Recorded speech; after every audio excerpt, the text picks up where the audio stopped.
Hello friends, हम चल रहे हैं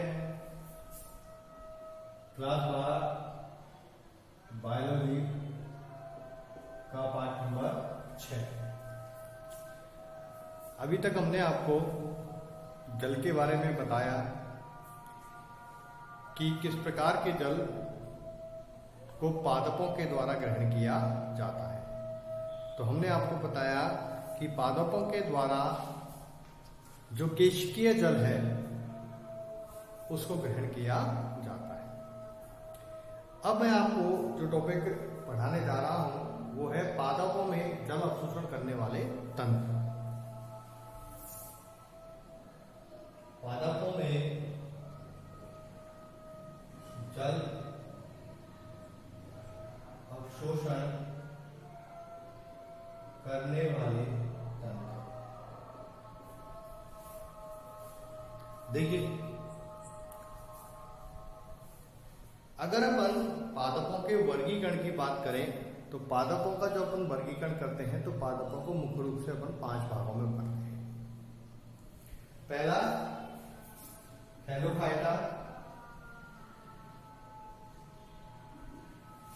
थैलोफाइटा इसका नाम जो पड़ा वो किस कारण से पड़ा, क्योंकि इनका जो शरीर होता है वो थैलस मीन्स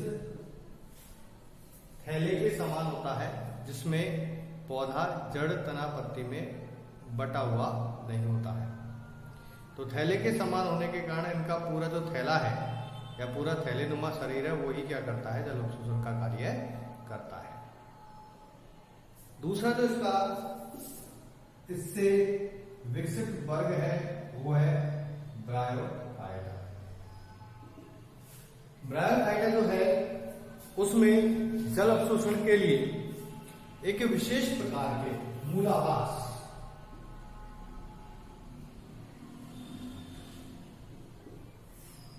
राइजोइड्स का निर्माण हो जाता है और मूलावासों के द्वारा ही यह जल का अवशोषण करता है। तीसरा इसके बाद टेरिडोफाइटा।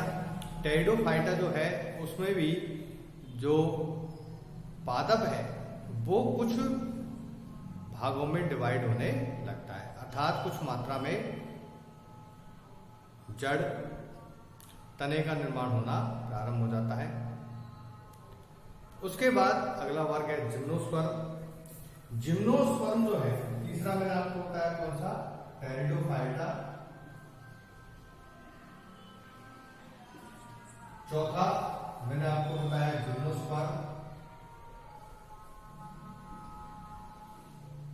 जिम्नोस्पर्म जो है इसमें विशेष प्रकार की संरचना पाई जाती है जिसे अपन कहते हैं माइकोराइजा,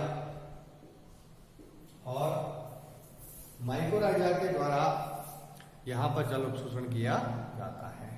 हम पादप के सबसे विकसित वर्ग जो जड़ तना पत्ती फूल फल आदि में विभक्त होता है उसके बारे में अध्ययन कर रहे हैं। तो एंजियोस्पर्म जो पादप है उनमें सुविकसित मूल तंत्र पाया जाता है, और जो सुविकसित मूल तंत्र पाया जाता है इसमें 2 भाग होते हैं। पहला भाग कहलाता है तरुण क्षेत्र और दूसरा भाग कहलाता है परिपक्वन या प्रौढ़ क्षेत्र।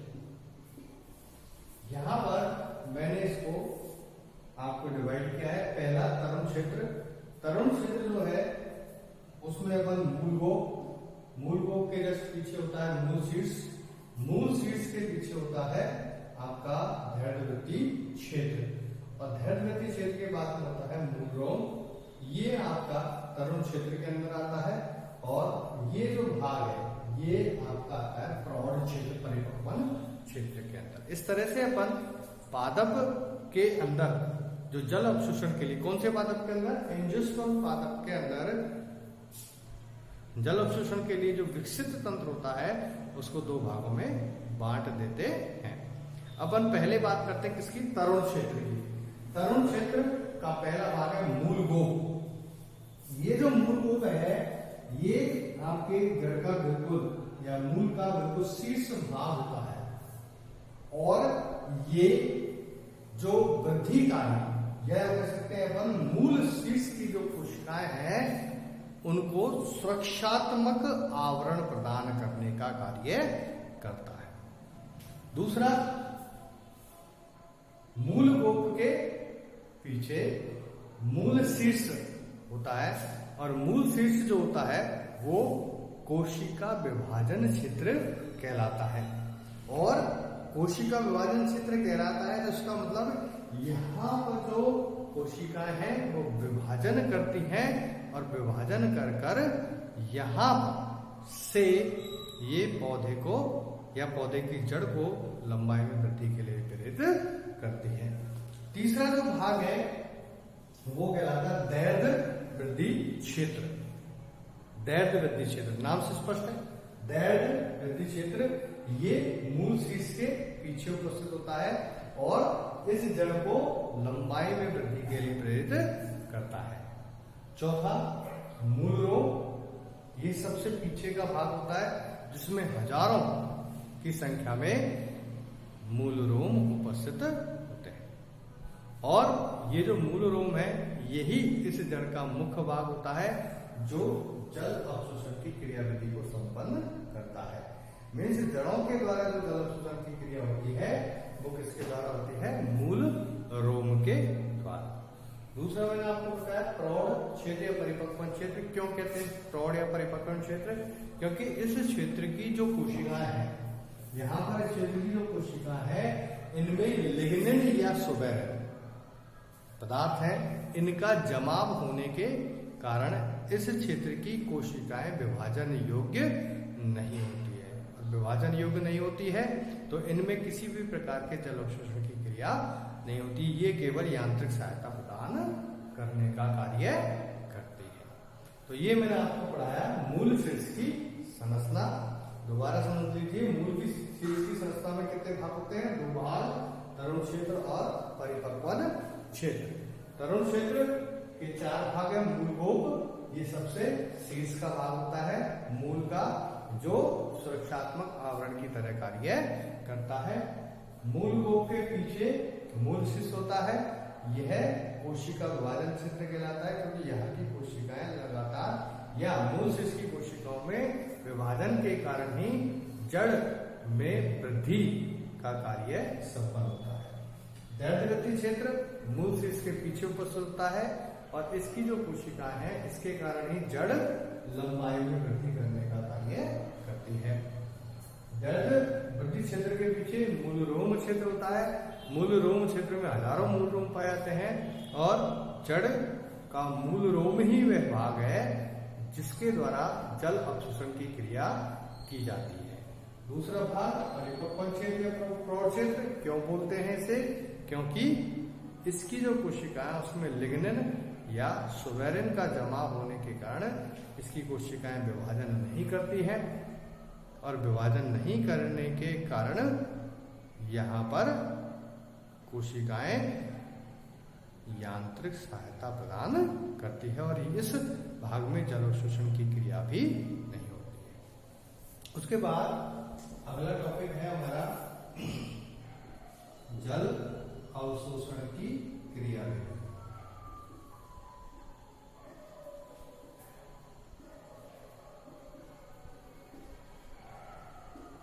जल अवशोषण की जो क्रियाविधि है वो दो तरह की होती है। एक होता है निष्क्रिय जल अवशोषण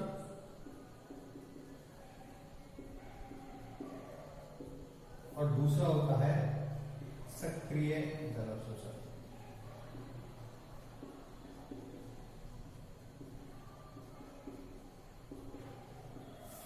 निष्क्रिय जो जल अवशोषण है, निष्क्रिय जल अवशोषण की विशेषता है। निष्क्रिय और सक्रिय नाम क्यों पड़ा? निष्क्रिय और सक्रिय नाम इसलिए पड़ा क्योंकि निष्क्रिय में तो पादप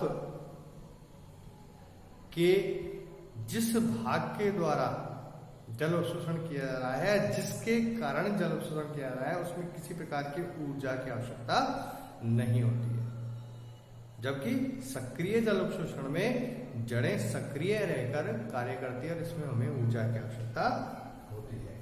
तो यहाँ पर निष्क्रिय जल अवशोषण जो होता है वो होता है किसके कारण? वाष्पोत्सर्जन के कारण।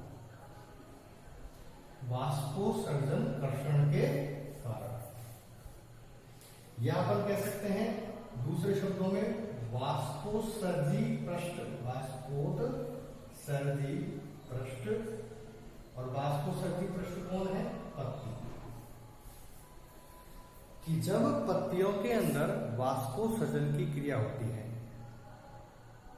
तो पत्ती के अंदर या पत्ती की जो शिराएं होती हैं उनके अंदर जल की कमी हो जाती है, और जल की कमी होने के कारण यहां पर पत्तियों में तनाव उत्पन्न होता है, और इस तनाव के कारण ये जो पत्तियां हैं ये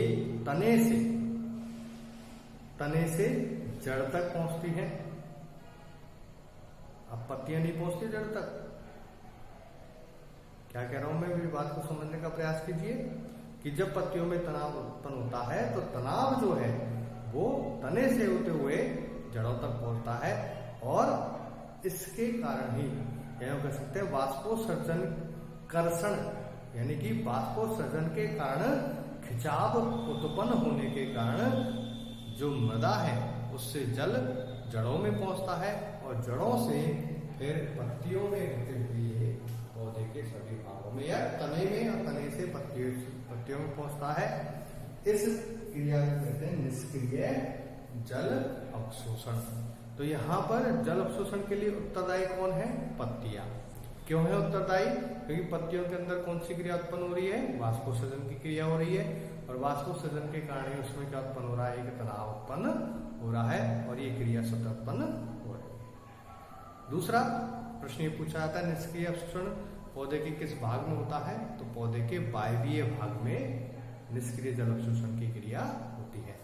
दूसरा सक्रिय जल अवशोषण, बहुत सिंपल है, इसमें जड़ें सक्रिय रूप से कार्य करते हुए जल अवशोषण की क्रिया को संपन्न करती है। और यहाँ पर जल अवशोषण के लिए कौन सा भाग होता है?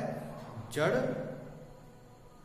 जो है वो सक्रिय अवशोषण की क्रियाविधि को संपन्न करता है, और इसमें हमें ऊर्जा की आवश्यकता होती है। पहली मैं आपको बता रहा हूं निष्क्रिय जल अवशोषण, दोबारा से समझ लीजिए क्या है निष्क्रिय जल अवशोषण। कि जब वाष्पोत्सर्जन की क्रिया होती है तो वाष्पोत्सर्जन क्रिया कहाँ होती है? पत्तियों में। तो जब पत्तियों में वाष्पोत्सर्जन की क्रिया होती है तो पत्तियों की शिराओं में पानी की कमी होने के कारण एक ऋणात्मक तनाव, पत्तियों में एक ऋणात्मक तनाव उत्पन्न होता है, और ये तनाव तने से होते हुए जड़ों में पहुंच जाता है, और जड़ें मृदा से जल और खनिज लवणों का अवशोषण करते हुए जल को और खनिज लवणों को पत्तियों तक या पौधे के विभिन्न भागों तक पहुंचाने का कार्य करती है। इसे निष्क्रिय जल अवशोषण कहते हैं।